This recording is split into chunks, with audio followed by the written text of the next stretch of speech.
আসসালামু আলাইকুম রহমতুল্লাহ। আজকে আমরা ইসলামী শরিয়া আইনের চতুর্থ উদ্দেশ্য সম্পর্কে আলোকপাত করতে চাই। ইসলামী শরিয়া আইনের চতুর্থ উদ্দেশ্য হচ্ছে প্রোটেকশন অফ লাইনেজ, যাকে আমরা বলতে পারি বংশ ও পরিবারের সংরক্ষণ। ইসলামী শরিয়া আইন বংশধারা এবং সামাজিক শৃঙ্খলা বিধান করতে চায়। কিভাবে সেটি সম্ভব? সেটি হচ্ছে ইসলাম একটি সুষ্ঠু বিধান প্রণয়ন করবে। ইসলামী শরিয়া একটি শরিয়া আইন সে উপলক্ষে আইন প্রণয়ন করবে। সেটি হচ্ছে বিবাহ। ইসলামী শরিয়া বা ইসলাম বিবাহকে একটি ইনস্টিটিউশন হিসাবে ঘোষণা করে। বিবাহ সম্পন্ন করার জন্য, বিবাহকে সহজতর করার জন্য রাসূলুল্লাহ সাল্লাল্লাহু আলাইহি ওয়াসাল্লাম ঘোষণা করেছেন, তোমরা বিবাহকে সহজ করো এবং জিনাকে কঠিন করো।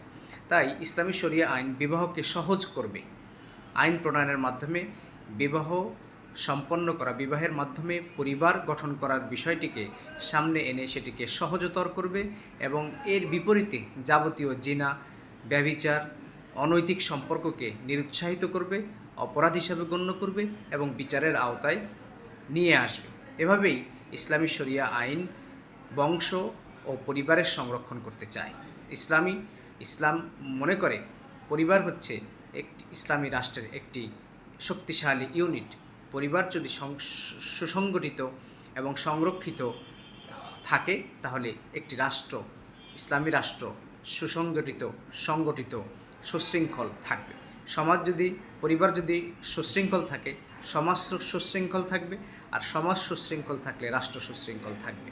সুতরাং ইসলামী শরিয়া আইন একটি বৈধ প্রক্রিয়ার মাধ্যমে পরিবার গঠন, সেখান থেকে সুশৃঙ্খল সমাজ গঠন এবং সেখান থেকে রাষ্ট্র বিনির্মাণ করতে চায়। সেই আলোকে বা সেজন্যই ইসলামী শরিয়া আইন সেজন্যই আইন প্রণয়ন করবে।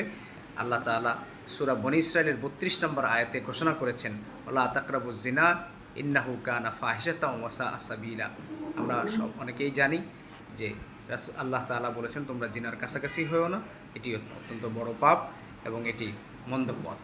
সুতরাং এই মূলনীতির উপর ভিত্তি করে ইসলামী শরিয়া আইন প্রণয়ন করবে। ইসলামী শরিয়া আইন বিবাহের মাধ্যমে পরিবার, বংশধারা এবং সামাজিক শৃঙ্খলা বিধান করবে। এর বিপরীতে জিনা, ব্যভিচার, অনৈতিক সম্পর্ক, পরকীয়া, যাবতীয় অপরাধ কর্মকাণ্ডকে নিষিদ্ধ ঘোষণা করবে এবং সেটিকে অপরাধমূলক কর্মকাণ্ড হিসাবে শাস্তির আওতায় নিয়ে আসবে যদি কেউ এটা করে থাকে। ধন্যবাদ সবাইকে। আসসালামু আলাইকুম ওয়া রাহমাতুল্লাহি ওয়া বারাকাতুহু।